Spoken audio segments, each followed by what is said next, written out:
नवम अध्याय। श्री भगवान बोले, तुझ दोष दृष्टि रहित भक्त के लिए इस परम गोपनीय विज्ञान सहित ज्ञान को पुनः भली भांति कहूँगा, जिसको जानकर तू दुख रूप संसार से मुक्त हो जाएगा। यह विज्ञान सहित ज्ञान सब विद्याओं का राजा, सब गोपनीयों का राजा, अति पवित्र, अति उत्तम, प्रत्यक्ष फल वाला, धर्मयुक्त, साधन करने में बड़ा सुगम और अविनाशी है। हे परंतप, इस उपर्युक्त धर्म में श्रद्धा रहित पुरुष मुझको न प्राप्त होकर मृत्यु रूप संसार चक्र में भ्रमण करते रहते हैं। मुझ निराकार परमात्मा से यह सब जगत जल से बर्फ के सदृश परिपूर्ण है और सब भूत मेरे अंतर्गत संकल्प के आधार स्थित हैं, किंतु वास्तव में मैं उनमें स्थित नहीं हूँ। वे सब भूत मुझ में स्थित नहीं हैं, किंतु मेरी ईश्वरी योग शक्ति को देख कि भूतों का धारण पोषण करने वाला और भूतों को उत्पन्न करने वाला भी मेरा आत्मा वास्तव में भूतों में स्थित नहीं है। जैसे आकाश से उत्पन्न सर्वत्र विचरने वाला महान वायु सदा आकाश में ही स्थित है, वैसे ही मेरे संकल्प द्वारा उत्पन्न होने से संपूर्ण भूत मुझ में स्थित है, ऐसा जान। हे अर्जुन, कल्पों के अंत में सब भूत मेरी प्रकृति को प्राप्त होते हैं, अर्थात प्रकृति में लीन होते हैं, और कल्पों के आदि में उनको मैं फिर रचता हूँ। अपनी प्रकृति को अंगीकार करके स्वभाव के बल से परतंत्र हुए इस संपूर्ण भूत समुदाय को बार बार उनके कर्मों के अनुसार रचता हूँ।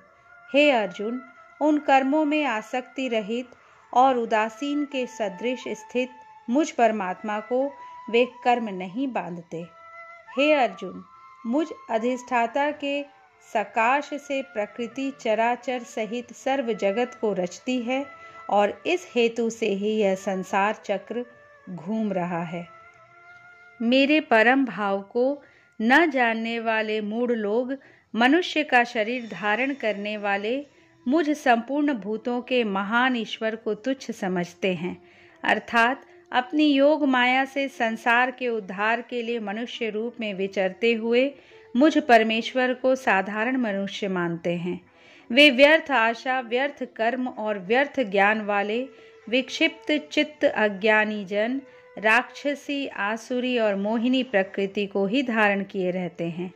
परंतु हे कुंती पुत्र, दैवी प्रकृति के आश्रित महात्मा जन मुझको सब भूतों का सनातन कारण और नाश रहित अक्षर स्वरूप जानकर अनन्य मन से युक्त होकर निरंतर भजते हैं। वे दृढ़ निश्चय वाले भक्तजन निरंतर मेरे नाम और गुणों का कीर्तन करते हुए तथा मेरी प्राप्ति के लिए यत्न करते हुए और मुझको बार बार प्रणाम करते हुए सदा मेरे ध्यान में युक्त होकर अनन्य प्रेम से मेरी उपासना करते हैं। दूसरे ज्ञान योगी मुझ निर्गुण निराकार ब्रह्म का ज्ञान यज्ञ के द्वारा अभिन्न भाव से पूजन करते हुए भी मेरी उपासना करते हैं, और दूसरे मनुष्य बहुत प्रकार से स्थित मुझ विराट स्वरूप परमेश्वर की पृथक भाव से उपासना करते हैं। क्रतु मैं हूँ, यज्ञ मैं हूँ, स्वधा मैं हूँ, औषधि मैं हूँ, मंत्र मैं हूँ, घृत मैं हूँ, अग्नि मैं हूँ और हवन रूप क्रिया भी मैं ही हूँ। इस संपूर्ण जगत का धाता अर्थात धारण करने वाला एवं कर्मों के फल को देने वाला, पिता, माता, पितामह, जानने योग्य पवित्र ओंकार तथा ऋग्वेद, सामवेद और यजुर्वेद भी मैं ही हूँ। प्राप्त होने योग्य परम धाम, भरण पोषण करने वाला सबका स्वामी, शुभाशुभ का देखने वाला, सबका वास स्थान, शरण लेने योग्य, प्रत्युपकार न चाहकर हित करने वाला, सबकी उत्पत्ति प्रलय का हेतु, स्थिति का आधार, निधान और अविनाशी कारण भी मैं ही हूँ। मैं ही सूर्य रूप से तपता हूँ, वर्षा का आकर्षण करता हूँ और उसे बरसाता हूँ। हे अर्जुन, मैं ही अमृत और मृत्यु हूँ, और सत असत भी मैं ही हूँ। तीनों वेदों में विधान किए हुए सकाम कर्मों को करने वाले, सोमरस को पीने वाले, पाप रहित पुरुष मुझको यज्ञों के द्वारा पूजकर स्वर्ग की प्राप्ति चाहते हैं। वे पुरुष अपने पुण्यों के फल रूप स्वर्ग लोक को प्राप्त होकर स्वर्ग में दिव्य देवताओं के भोगों को भोगते हैं। वे उस विशाल स्वर्ग लोक को भोगकर पुण्य क्षीण होने पर मृत्यु लोक को प्राप्त होते हैं। इस प्रकार स्वर्ग के साधन रूप तीनों वेदों में कहे हुए सकाम कर्म का आश्रय लेने वाले और भोगों की कामना वाले पुरुष बार बार आवागमन को प्राप्त होते हैं, अर्थात पुण्य के प्रभाव से स्वर्ग में जाते हैं और पुण्य क्षीण होने पर मृत्यु लोक में आते हैं। जो अनन्य प्रेमी भक्तजन मुझ परमेश्वर को निरंतर चिंतन करते हुए निष्काम भाव से भजते हैं, उन नित्य निरंतर मेरा चिंतन करने वाले पुरुषों का योगक्षेम मैं स्वयं प्राप्त कर देता हूँ।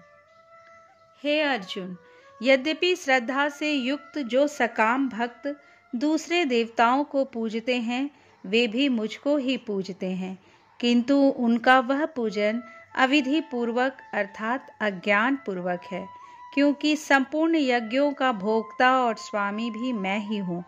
परंतु वे मुझ परमेश्वर को तत्व से नहीं जानते, इसी से गिरते हैं अर्थात पुनर्जन्म को प्राप्त होते हैं। देवताओं को पूजने वाले देवताओं को प्राप्त होते हैं, पितरों को पूजने वाले पितरों को प्राप्त होते हैं, भूतों को पूजने वाले भूतों को प्राप्त होते हैं, और मेरा पूजन करने वाले भक्त मुझको ही प्राप्त होते हैं। इसलिए मेरे भक्तों का पुनर्जन्म नहीं होता।